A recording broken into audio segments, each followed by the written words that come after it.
Slow Whisky Club members, hello! We are in a new month, and this month we are going to a different country for a different whiskey style to open up our horizons of the possibilities of what whiskey around the world can be. This month we're going to Tennessee. We're going to Leiper's Fork Distillery, which is in the Harpeth River Valley, just outside of Nashville.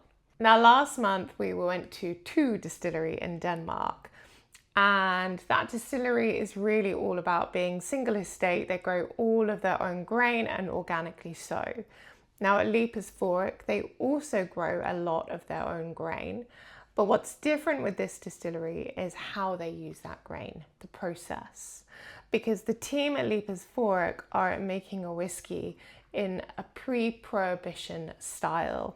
So before yield, efficiency, huge quantities came into effect, they're putting flavor at the front of every single production decision that they make at the distillery. And the founder, Lee Kennedy, he spent 15 years as a home distiller and a home brewer before he founded Leiper's Fork. For him, his whole mantra is about being inefficient by design.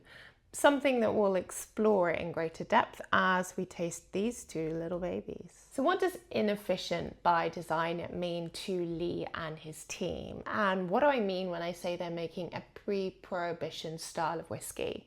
Well, first of all, let's talk about scale, because this is one thing that completely knocked me over. The distillery makes 500 barrels of whiskey per year. Just to put that into perspective, Jack Daniels makes 2,000 barrels of whiskey per day.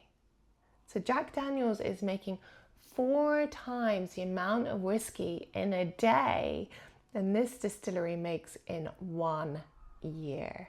Lee and his team are making a pre-prohibition style of whiskey. What does that mean? They're using pot stills instead of column stills, so traditional sort of copper pot stills that you find in Scotland.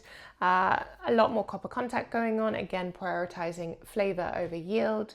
They're distilling to a lower strength, and they're also casking their whiskey at a lower strength. So they're putting their whiskey into cask at 110 proof or 55%, rather than the industry norm, as it were, of 125 proof or 62.5%. Lower strength, better wood contact with the spirit, a really great whiskey that you end up with in the bottle. Finally, they also are making a sweet mash rather than a sour mash, which means that you're going to have a much more well-rounded style of whiskey coming out at the end. I think it's time that we try some though, and we're going to start with the bourbon. God, I haven't heard a cork pop like that in so long. Last time.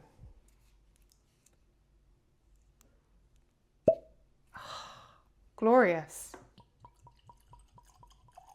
I am so excited to try this. All right, so this is the bourbon, and it's also bottled in Bond, which is a mark of provenance, mark of transparency. Bottled in Bond basically means that all of the whiskey was made in one distilling season from one distillery, and it's also bottled at 50% ABV. So just a little watch out, both of these are at 50%. Now this is a wheated bourbon.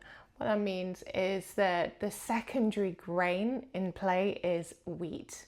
Now, bourbon by law has to be made up of at least 51% corn.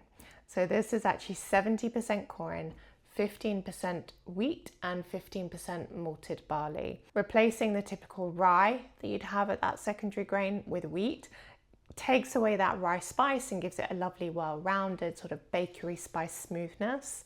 And then the 15% malted barley, that's quite high, again, for a bourbon, and malted barley. So you're gonna get some of those chocolatey notes coming through from that as well.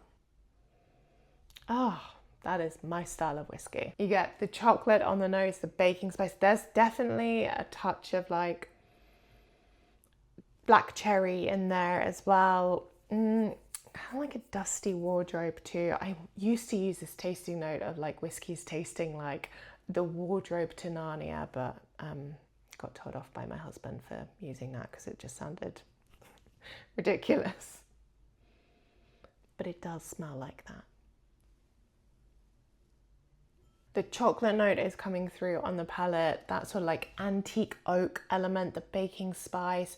There's a really nice like flamed orange zest over the top, like you'd flame over like a Cosmo or a Manhattan. Super warming, super chewy as well. And it's right, you don't have that spice that you'd usually get in a bourbon. It's incredibly smooth and well-rounded. Do you want to try? Yes, please. Listen to this. Hi, everybody.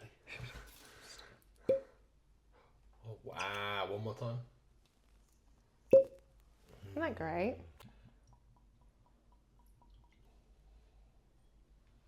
Okay, sling your hook. Go. Oh, that's good, isn't it? It's really good. Oh, that's so good. I know. Well done, Lee. Well done, Lee. Well done, Lee. All right, it's time that we go on to the second whiskey, and this one is our Tennessee whiskey. Now, before we jump in, what is a Tennessee whiskey? It is essentially a bourbon, but with 2 extra steps added to it. Number 1, the name gives it away. It must be made in Tennessee. And the second one, it goes through the Lincoln County process, which means that the whiskey is dripped through sugar maple charcoal. So the whiskey in its new make form, so before aging, is dripping through this charcoal, acts as a filtration. The whiskey comes out much smoother, much smoother, much more well-rounded. And I really think the proof is in the pudding with this one. Now, the mash bill on it, again, the bourbon was 70 corn, 15% wheat, 15% malted barley. With this one, we've got the 70 corn, but we've got 15% rye and 15% malted barley. So we're gonna expect some of that rye spice coming into play with this whiskey. Let's see if it's got as good a pop. Oh, that one was even better. I really could do this all day. Okay, stop, Georgie.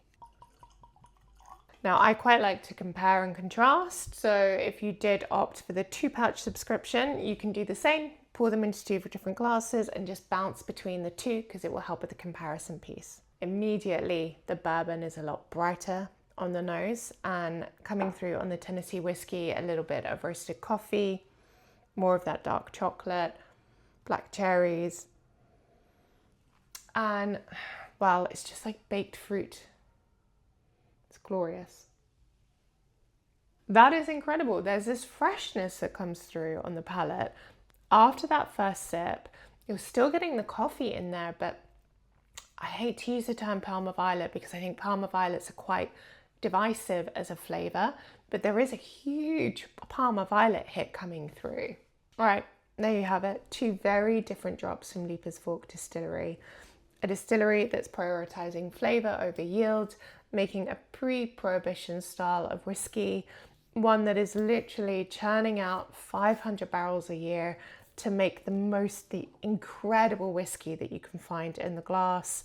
My preference for right this second, this Tennessee whiskey. That Parma Violet note, baked apples, roasted coffee. I can't wait to get into this more after this filming. So with that in mind, let me know what you're getting in the notes below, and cheers.